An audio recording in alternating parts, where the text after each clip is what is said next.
Bien, el Señor les bendiga en esta tarde, hermanos y amigos que nos están viendo a través de Facebook, en muchas partes de mi país y fuera de mi país. En los estudios anteriores que estuvimos dando, alguien nos escribió desde Costa Rica, un rabino, y nos hizo el señalamiento sobre el talí que nosotros usamos. Me dijo que me faltó el kipá. Seguro que sí. La razón por la cual yo uso el talí es por el profundo amor y respeto que siento hacia la palabra del Señor. En el Salmo 91 dice, con sus plumas te cubrirá, pero realmente el idioma hebreo dice, con su talí te cubrirá. El talí representa en sí los 613 mandamientos de la palabra de Dios. Fueron dados primero 10, posteriormente fueron dados 603 más. Siendo muchos mandamientos y muchos que escribir, Moisés no podía hacerlo en una piedra. Entonces mató un animal, tomó el cuero y escribió sobre él. En hebreo el cuero se pronuncia sefer y vino a conocerse como Sefer Torah. Más adelante, en 1450, después de Moisés, en el tiempo de Cristo, ustedes habrán leído cuando aquella mujer dijo, si tocare el borde de su manto, seré sana. De allí muchos hablan del borde del vestido. Realmente está hablando del borde de su manto, que en este caso es el talí. Al ella tocar el talí, el flujo de sangre se detuvo inmediatamente. Ella tenía fe en el poder de la palabra de Dios. Lo que ella tocó fue el talí, que representaba la palabra poderosa del Señor. Toda aquella persona que de una u otra forma utiliza un talí debe hacerlo con profunda reverencia y con profundo respeto a la poderosa palabra del Señor. No uso equipar porque no me considero un rabino. Honestamente no. Yo soy pastor y maestro en la palabra de Dios. La palabra para maestro en hebreo es yara, que significa doctor de la ley. La palabra para maestro en griego es didaskalos, que significa el que enseña al pueblo. Y la palabra para maestro en arameo es didaski, que significa el que apunta el corazón. Un arquero que utiliza una flecha, hablando simbólicamente, y apunta el corazón. Es el hábil maestro que usa la palabra para que ésta no llegue al bolsillo de sus oyentes, sino al corazón de sus oyentes. Y al nosotros usar el talí lo hacemos con mucho amor, con mucho respeto y con mucho temor también. No lo hacemos por usarlo. La razón por la cual no uso kipá, aunque posiblemente por tradición judía debería hacerlo, es porque yo no me considero todavía un rabino, aunque no necesariamente se necesita ser rabino para usar kipá. Pero no me considero judaizante, ni me considero mesiánico. Soy un pastor cristiano evangélico de la línea pentecostal, que estudia profundamente la palabra, conoce el efecto de ella, el significado de ella, y a dónde realmente debe de llegar. Número 2, también nos escribió un hermano pidiéndonos un estudio bíblico sobre los 4 jinetes del Apocalipsis, que es el tema que vamos a tratar en esta tarde. Finalmente, al rabino, gracias por la observación, lo tomamos a bien, créalo. Voy a iniciar en esta tarde con el estudio bíblico, los 4 jinetes del Apocalipsis. Antes de iniciar el estudio, todos sabemos perfectamente bien que existen diferentes escuelas de interpretación. Existe la escuela histórica, que pone Apocalipsis como un libro el cual ya se cumplió en el pasado. La escuela histórica continua, que nos habla de un libro Apocalipsis que cada tiempo se va cumpliendo, pasa la historia y se vuelve a cumplir en los próximos años que siguen viniendo. Existe la escuela futurista, que es la escuela que dice que el primer capítulo, el segundo capítulo y el tercer capítulo de Apocalipsis ya están cumplidos, y que del capítulo 4 al 22 no se han cumplido todavía. a esa escuela conocida como preterista, futurista, es la escuela a la cual nosotros pertenecemos o adquirimos la posición de esa escuela. Porque personalmente yo creo que nosotros no estamos viviendo todavía los tiempos apocalípticos como se definen en el libro de Apocalipsis del capítulo 6 en adelante. Lo que nosotros estamos viviendo son tiempos muy difíciles que nos gritan a voz en cuello que no está lejos a cumplirse el tiempo apocalíptico que la Biblia nos presenta a nosotros. Y creo personalmente que no estamos en los tiempos apocalípticos. Antes de introducir la enseñanza les voy a explicar por qué. Porque el periodo de tribulación se inaugura con la aparición del anticristo. Cuando la iglesia sea quitada, yo les expliqué a ustedes en estudios anteriores que quien tiene que ser quitado no es el Espíritu Santo como algunos enseñan, sino que es la iglesia. Les expliqué que cuando uno conoce o saca de la Biblia un perfil del Espíritu Santo, nos damos de cuenta inmediatamente que Él es omnisciente, omnipotente, omnipresente, por lo cual el Espíritu Santo puede estar en la tierra salvando almas en el periodo de tribulación y puede estar en el cielo, en las grandiosas bodas del Cordero. Quien tiene realmente que ser quitado para que se manifieste el hijo de perdición es el cuerpo de Cristo, que es la iglesia. Luego que la iglesia sea quitada de este mundo y llevada al cielo por planes no del hombre sino del Padre, conforme a Juan capítulo 14 verso 2, en la casa de mi Padre muchas habitaciones hay, si así no fuera yo se los hubiera dicho. Voy pues a preparar lugar para cada uno de ustedes, para que donde yo esté, ustedes también estén. Eso quiere decir que los planes del Padre son llevarnos un día al cielo. Eso se cumple en el poderoso arrebatamiento de la iglesia. Ese arrebatamiento lo predijeron los profetas en la antigüedad y lo predijeron los apóstoles.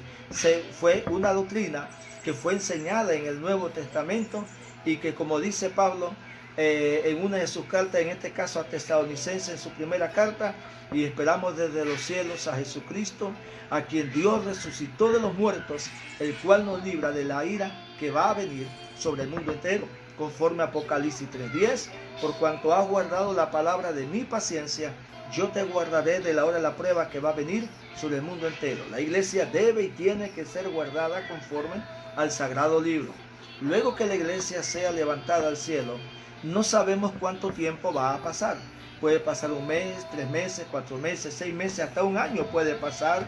Posiblemente un año. Yo creo personalmente que menos, cuando aparezca un ilustre hombre de un extraordinario conocimiento, sabiduría, un hombre joven conforme a las profecías bíblicas, un hombre a quien Satanás le dará conocimiento extraordinario, se va a manifestar al mundo trayendo un tiempo de paz en Oriente Medio y en el mundo, aunque esa paz es efímera. Luego de la aparición de este hombre, se firma un convenio, que es el convenio que va a desarrollar una efímera paz sobre el mundo entero, pero también después de ella van a venir grandes catástrofes. Algunos estudiosos enseñan que cuando este hombre aparezca, los 3 primeros años y medios son años de paz y de tranquilidad. Yo no lo veo así. Después de la aparición de este hombre, la Biblia enseña 21 juicios que se van a desarrollar en un periodo no de 3 años y medio, sino de 7 años. Y esos juicios van a llegar a la tierra después de la aparición de este hombre. Yo bíblicamente no veo 3 años y medio de paz, de gobernabilidad, de tranquilidad en el mundo entero, porque realmente no. Mientras este hombre se sienta sobre un gobierno, digámoslo así, europeo por 3 años y medio, con un tratado de paz, el cual la Biblia llama en Isaías 10:5 el asirio, pues proviene de Siria, siendo un judío de la tribu de Dan, 49, 16 y 17 de Apocalipsis, siendo judío, lo enseña Juan 5:43. Entonces nosotros nos damos de cuenta de que no es como mucha gente supone, que va a ser un periodo de 3 años y medio de tranquilidad, de una economía estable, de una gran facilidad para llegar y obtener los alimentos. Nada de eso va a ser así. Eso lo veremos dentro de pocos momentos. Pero déjeme decirle que la posición que nosotros tenemos es esa. La iglesia se va, un tiempo después aparece el anticristo. Como dije en estudios anteriores, ¿puede la iglesia llegar a conocer al anticristo? Claro que sí, lo puede llegar a conocer. Y no como un gobernante, sino como un político en ascenso, el cual viene de Oriente Medio, específicamente de la nación de Siria, siendo judía. Puede llegarlo a conocer. Y con esas señales, en caso de que se dé, yo no puedo asegurarlo, pero en caso de que este hombre aparezca antes que la iglesia sea levantada, ella sí lo puede conocer y lo puede identificar. En caso de que no se dé ese momento, entonces la iglesia puede irse y ser levantada sin haber dado este hombre todavía un movimiento que lo identifique a él. Bien, los 4 jinetes del Apocalipsis. Vamos a orar por un momento, usted en su casa, y únase conmigo y oremos por un momento. Padre, en esta tarde te damos gracias. Te pedimos en el nombre de Jesús que por el Espíritu Santo tú nos ilumines en este momento para entender correctamente las Escrituras y darla a conocer a miles de personas que sufren de una extraordinaria confusión, pues muchos enseñan que los 4 jinetes del Apocalipsis ya están caminando. Y es que en momentos de crisis como este, y más una crisis mundial que se está dando, toda persona busca la Biblia y en cualquier versículo encuentra que estamos en el tiempo apocalíptico, encuentra que estamos viviendo los últimos años ya. Y realmente no es así, no es así. Todo tiene su tiempo. Y en este momento no estamos en el tiempo de la tribulación, y mucho menos en el periodo de gran tribulación. Pero sí nos encontramos a la entrada del tiempo de la tribulación. Y justamente en esta entrada, usted ha prometido llevar a su pueblo al cielo para estar con usted por espacio de un chabúa de 7 años, una semana de años. Padre, te doy gracias en esta tarde. Bendice a todos aquellos que a través de este estudio van a ser alcanzados en el nombre de Jesús. Hay una epidemia peor que la que hay en este momento llamada miedo y llamada temor en el mundo y en millones de cristianos que no han entendido las sagradas escrituras. El juicio es para aquellos que te han dado la espalda. Nosotros haremos como Israel, nos quedaremos en el Gosén, en nuestra propia casa, mientras el juicio pasa y tú haces lo que tienes que hacer. Ya sea un juicio directo tuyo o provocado por el hombre, el mundo está bajo juicio en este momento, antes de la entrada de la tribulación. Esta es una advertencia que la iglesia está cerca de marcharse de este mundo. Te doy gracias, gran Señor, pues tu palabra dice: no hay un mal en el mundo, en la ciudad, que Dios no conozca. Gracias, mi Dios. Amén y amén. Bien, empezamos enseguida con el libro de Apocalipsis. Saludamos al hermano William III allá en Costa Rica, al hermano Florentino Rodríguez, Arsenio de León acá en Panamá, Jesús Ballesteros acá en Panamá, a Eva Ayala en Costa Rica, a Genaro Pinzón aquí en Chiriquí, a Dora López, la saludamos allá en Golfito, a Zuleika Hernández acá en David, a Astrid Río y a todos los que en este momento nos están escribiendo que están en sintonía. Concéntrense en esta tarde y recibamos el mensaje del Señor. En el libro de Apocalipsis capítulo 6 verso 1 dice: vi cuando el Cordero abrió uno de los sellos y vi a uno de los 4 seres vivientes decir como con voz de trueno: ven y mira. En manuscritos más antiguos del griego, de copias del griego, se omite la palabra mira, solamente aparece la palabra ven. En este sentido, el apóstol Juan entre el año 95 y 96, está recibiendo la revelación del libro de Apocalipsis. Revelación que duró aproximadamente 3 semanas. ¿Dónde la recibió? En la isla de Patmos. ¿Dónde queda la isla de Patmos? Queda en lo que nosotros conocemos en este momento como la actual Turquía. Es allí donde queda la isla de Patmos. Entonces, el apóstol Juan nos enseña en este momento que él vio en una visión que duró aproximadamente 3 semanas. Y en esta visión, en el capítulo 6, él está viendo lo que se llama el primer sello que se está abriendo. Y el verso 2 dice: miré y aquí un caballo blanco. El que lo montaba tenía un arco en la mano y le fue dada una corona y salió venciendo y para vencer. Existen muchas suposiciones acerca de quién es el jinete del caballo blanco. Realmente, ¿de quién están hablando aquí cuando se habla de un jinete de caballo blanco? Empecemos el análisis. Uno de los puntos de vista dice que se refiere al evangelio cuando sale el evangelio eterno para ser predicado en toda tribu, pueblo y nación del mundo entero. Otros dicen que aquí se está hablando de Jesucristo y lo relacionan con el capítulo 19 del libro de Apocalipsis. Pero ¿qué tal si hacemos un análisis más profundo del texto y se determina de quién está hablando? Empecemos. Miré un caballo blanco. El caballo blanco no solamente habla de santidad y de pureza para hablar de Cristo. El caballo blanco también nos habla a nosotros de paz. Quiere decir que hay un jinete que sale al mundo con un mensaje de paz, que es lo que el mundo está necesitando y está reclamando en este momento. En este instante el mundo no reclama estrategas militares, científicos que inventen una nueva arma. El mundo entero está pidiendo un líder que traiga paz en los 4 puntos cardinales de este planeta. Que los caballos que simbolizan los 4 puntos cardinales se aquieten y no estén resoplando con el sonido de la guerra, sino que aparezca un hombre que diga: se acabó la guerra,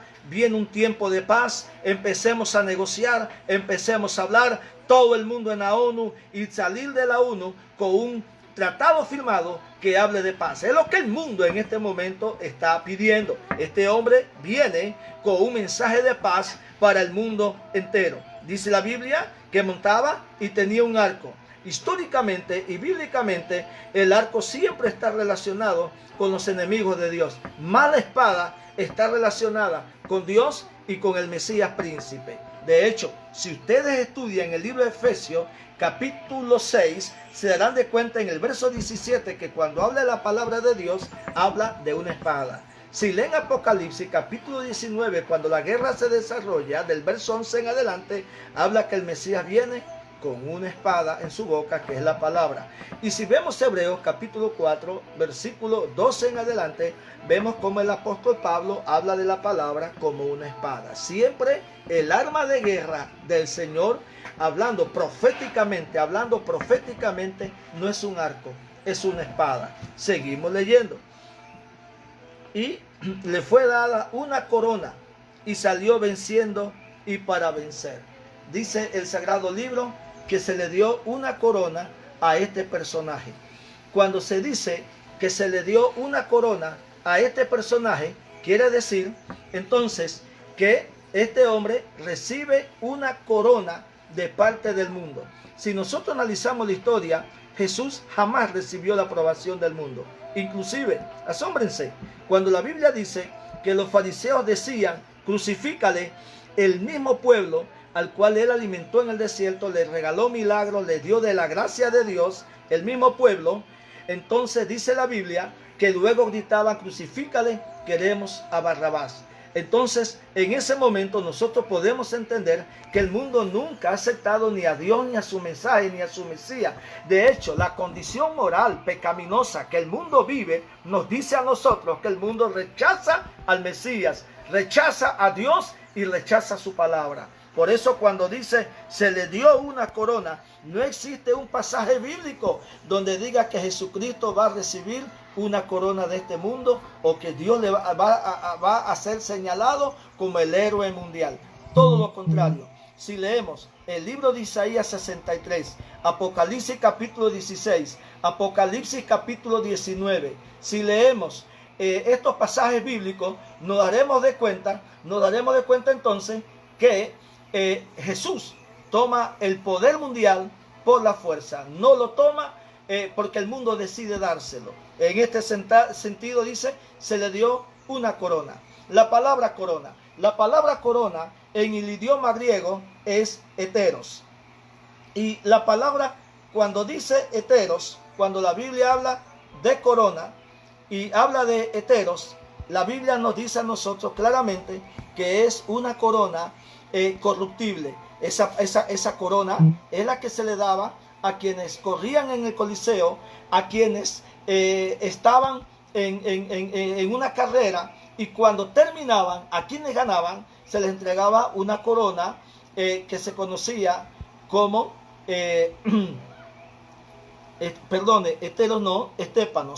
estépanos. La palabra hetero significa de otro linaje, de otra raza. Se le entregaba la corona estépanos, que es la corona de corta duración.